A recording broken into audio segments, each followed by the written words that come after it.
সময়ের video share করছি বন্ধুরা। সেই সময়টা ছিল শীতকাল, ডেটটা ছিল জানুয়ারির 10 তারিখ। আর এর জন্যই কিন্তু তোমাদের ছোট্ট আদি এবং আশেপাশে যাদেরকে দেখছো সবাই শীতের ড্রেস পরা। জানি এই ভরা গরমে যখন শেয়ার করছি সবাই দেখে অবাক হয়ে গেছো, বা অনেকেই হয়তো হাসবে কি সোয়েটার পরা ভিডিও কেন, কিন্তু কি করব বলো, এতদিন তো দিয়ে উঠতে পারিনি, একটু লেট হলো। তো এটা জানুয়ারি 10 তারিখের ভিডিও। তো হেই এভরিওয়ান, তোমরা সবাই কেমন আছো? আশা করি সবাই খুব ভালো আছো। তো চলো নতুন একটা ভিডিওতে তোমাদের সবাইকে অনেক অনেক অনেক স্বাগত জানাই।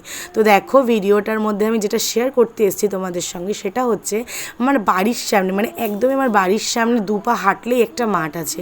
সেই মাঠটায় এমনি টুকটাক মেলা বসে, সেরকমভাবে যাওয়া হয় না, কিন্তু এইবার শীতে বসছিল একটা ছোট্ট খাট্ট খাদ্য মেলা। যে মেলাটায় বিভিন্ন আইটেমের মিষ্টি রয়েছে। সেই মিষ্টির নামগুলো এখানে অনেকগুলোর নাম আমি জানি, অনেকগুলোর নাম জানি না। তোমরা দেখে কে কোনটার নাম জানো অবশ্যই কমেন্টস করে বললো। আর ওখানে আরেকরকম পিঠাও ছিল। তো দেখো এটা দাদা খাচ্ছিল, একটা বড় মিষ্টি নিয়েছিল, যেটা কিনা আমরা যে কোনো জিনিসই আগে মানে ছেলে মেয়েকে যদি খাওয়াই, বেসিক্যালি বাইরে কিছু খাওয়াই না, যদি খাওয়াই আগে টেস্ট করে নিই। তো মিষ্টিটা নিয়ে আগে দাদাভাই টেস্ট করলো। তো টেস্ট করে দেখলো হ্যাঁ মিষ্টিটা ভালো। এমনি আমাদের এখানে যে বড় মিষ্টির দোকান সেখান থেকেই মিষ্টি নেওয়া হয় ওদের জন্য। আর বিশেষত ওদের অন্য মিষ্টি থেকে বেশিরভাগ রসগোল্লাটা, গরম রসগোল্লাটা খাওয়ানো হয়। তো ওখানে ওটা রসগোল্লাই নেওয়া হয়েছিল, তো ভালো হওয়ায় ছেলে মেয়েকে দেওয়া হয়। তারপরে যেটাতে চলে আসি ফিশ ফ্রাই। এখানে বিভিন্ন রকম ফিশ ফ্রাই ছিল। আমার যেটা সব থেকে বেশি ফেভারিট সেটা হচ্ছে পকোড়াটা। দেখতে লাগছিলো খুবই লোভনীয় লাগছিলো। তো আমি চিকেন পকোড়া নিয়ে নিলাম একটা, খাচ্ছিলাম। প্রথমে দেখো দাদা আর কি খেলো, তারপরে কিন্তু আমি খেলাম। এবং তারপরে যেটা নিয়েছিলাম সেটা হচ্ছে পমফ্রেট ফ্রাই।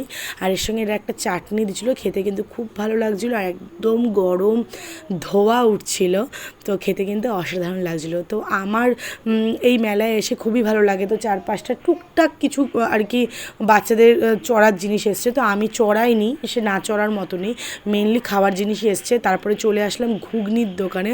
ঘুগনিটা দেখে খুব কিন্তু লোভনীয় লাগছিল। আর দেখতে লোভনীয় না বন্ধুরা, এটা কিন্তু খেতেও প্রচণ্ড লোভনীয় ছিল। তো যেহেতু আমি ক্যামেরা করছিলাম সবসময়, আমি তোমাদেরকে খেয়ে দেখাতে পারছিলাম না। তো দাদা হচ্ছে আমার জন্য ওর মাথা খারাপ হয়ে যায়। আমি বললাম নাও নাও খেয়ে দেখাও, খেয়ে দেখালো।